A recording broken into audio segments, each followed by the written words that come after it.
पाकिस्तान और तमाम जगह पे दवाई एक ऐसी एंटिटी है कि जब तक डॉक्टर कहेगा नहीं तब तक आप खरीदेंगे नहीं। ये इस किस्म की चीज़ नहीं, आपने टीवी पे ऐड देख लिया, आप कहते हैं यार ये दवाई अच्छी लग रही है, मैं अभी जाके खाना शुरू कर देता हूँ। ऑब्वियसली किसी प्रोफेशनल ने आपको रेकमेंड करनी है तो आपने खानी। तो इससे दो सवाल, एक तो ये कि जो हम पहले ऑफ स्क्रीन भी बात कर रहे थे, कंज्यूमर एजुकेशन जो है कि दवाई होती क्यों है, वो ज़रा आप बताइएगा।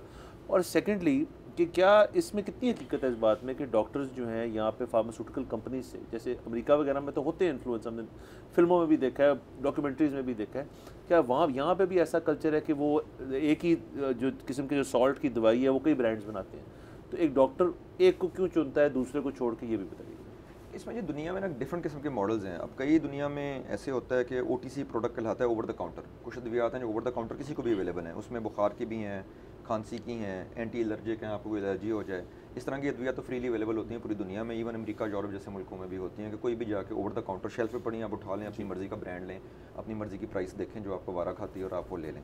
दूसरी हैं जो प्रिस्क्रिप्शन आइटम्स कहलाती हैं दुनिया में, उसमें दुनिया में डिफरेंट सिस्टम है। कई जगह ब्रांडेड जेनेरिक सिस्टम भी है जो पाकिस्तान में मौजूद है, और कई जगह जेनेरिक सिस्टम है। जेनेरिक सिस्टम में ये होता है कि दवाई का नाम नहीं लिखा जाता, ब्रांड का नाम नहीं लिखा जाता, सॉल्ट का नाम लिखा जाता है या उसकी फॉर्मुलेशन का नाम लिखा जाता है। पाकिस्तान में जिस तरह ब्रांडेड जेनेरिक है, यहाँ पर डॉक्टर आपको ब्रांड का नाम लिख के देता है। अब इसमें क्या चीज़ बेहतर है क्या नहीं है, दुनिया अभी तक फ्रेंकली स्पीकिंग किसी एक चीज़ पे एग्री नहीं करी।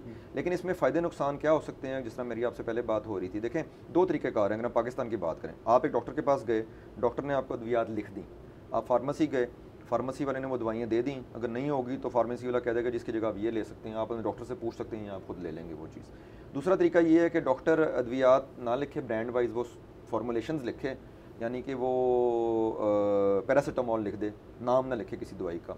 वो आप जाएं और आप जाके फार्मेसी जाएं, फिर फार्मासिस्ट अपनी मर्ज़ी से आपको ब्रांड दे, क्योंकि आपको तो पता ही नहीं होगा ब्रांड कौन से हैं। फिर फार्मासिस्ट डिस्पेंस करेगा। दुनिया में क्या होता है, इस तरह या प्रिस्क्रिप्शन आइटम डिस्पेंस होता है ब्रांड के मुताबिक, तो जब आपको शीशी में गोलियाँ दी जाती हैं उस पर सॉल्ट का नाम लिखा होता है, मैन्युफैक्चरर का नाम नहीं लिखा होता उसके ऊपर, आपको नहीं पता आपको किस कंपनी की मिल रही है।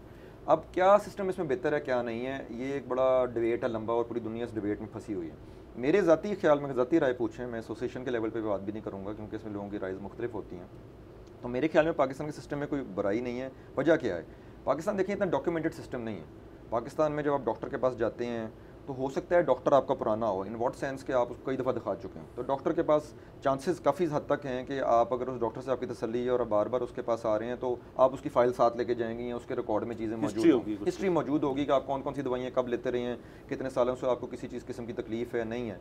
उसके मुकाबले में फार्मेसी ज़रूरी नहीं है आप एक ही इस्तेमाल कर रहे हो, और रस्ते में घर जा रहे हैं, दफ्तर जा रहे हैं, कई फार्मेसीज आती हैं, कहीं से भी दवाई ले सकते हैं। तो फार्मस, और अगर आप फार्मेसी एक से भी दवाई ले रहे हो, अज्यूम करते हैं सारी उम्र के लिए, तो फार्मासिस्ट ज़रूरी नहीं है वही वहाँ मौजूद हो, और फार्मासिस्ट को आपकी हिस्ट्री और वो चीज़ें नहीं पता होंगी, ना 5 मिनट में ये चीज़ उससे बहस करके डिस्कस कर सकते हैं। तो मेरी नज़र में डॉक्टर का दवाई लिखना बेहतर है, इन द सेंस कि डॉक्टर को आपकी हिस्ट्री और वो सारी चीज़ें पता हैं, तो आपको तसल्ली बेहतर होगी।